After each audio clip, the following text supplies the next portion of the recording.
Hello दोस्तों, नमस्ते। मैं शीला शर्मा आज एक देहाती शोहर गीत आप लोगों को दोस्तों सुनाऊंगी।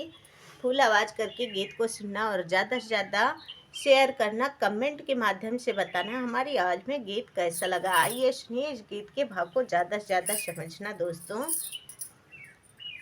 सुनिए हमारी आवाज़ में गीत को। सासू आजे मोरे छठिया बराही आया उरे जगीरो पने आउरे जगीरो पने हो। ओ सासू आजे मोरे छठिया बराही आया उरे जगीरो पने आउरे जगीरो पने हो। सासू नैहर से पियारी मगई बैचाउक चढ़ी बैठब चाउक चढ़ी बैठब हो। ए सासू नैहर से पियारी मगई बैचाउक चढ़ी बैठब चाउक चढ़ी बैठब हो। तोहरे नैहर बाहू चोरी भय बीरन तोहरा लूटा गए बीरन तोहरा लूटा गए हो। बाहू तोहरे नैहर चोरी भय बीरन तोहरा लूटा गए बीरन तोहरा लूटा गए हो। बहुअर घरही में पियारी रंगा चाउक चढ़ी बैठऊ चाउक चढ़ी बैठऊ हो। बहुअर घरही में पियारी रंगा चाउक चढ़ी बैठऊ चाउक चढ़ी बैठऊ हो। हमरे नैहर सासू चोरी भय बीरन हमरा लूटा गए बीरन हमरा लूटा गए हो। हमरे नैहर सासू चोरी भय बीरन हमरा लूटा गए बीरन हमरा लूटा गए हो। सासू बेच दई है ढाल तलवारिया पियरिया लाई आई है पियरिया लाई के आई हाई हो। सासू बेच दई है ढाल तलवारिया पियरिया लाई के आई है पियरिया लाई के आई हाई हो। आगे आगे आवे घीऊ गागर पियारी महावारा पियारी गाभावर हो।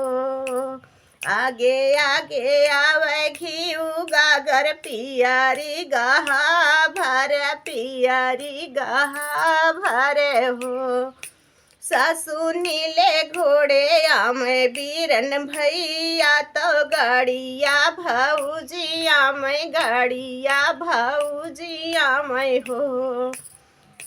सासू नीले घोड़े आम बीरन भैया तो गाड़िया भाऊजिया मैं गाड़िया भाऊजिया मैं हो। कहवा उतर घीऊ गागर तो कहवा पियारी गहाबर कहवा पियारी गहाबर हो।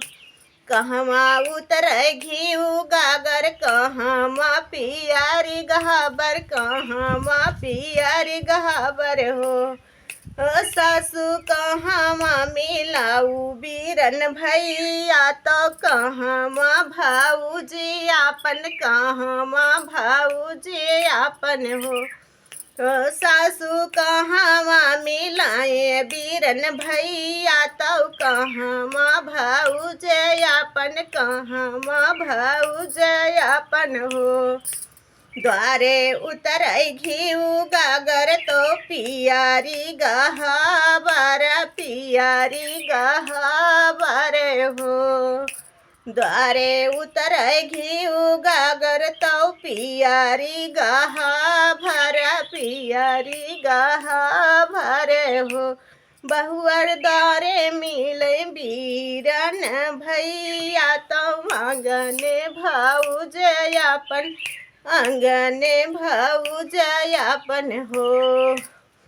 हे बहुअर द्वारे मिलै बीरन भैया तो आंगने भाऊज आपन आंगने भाऊज आपन हो।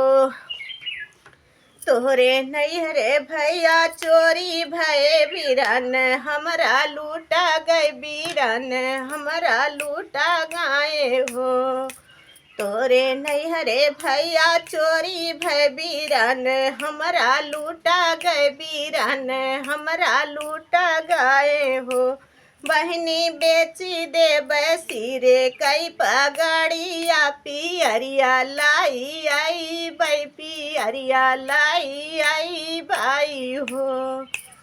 ओ बहनी बेची दे बसीरे कई पगड़िया पियरिया लाई आई बई पियरिया लाई आई बाई हो।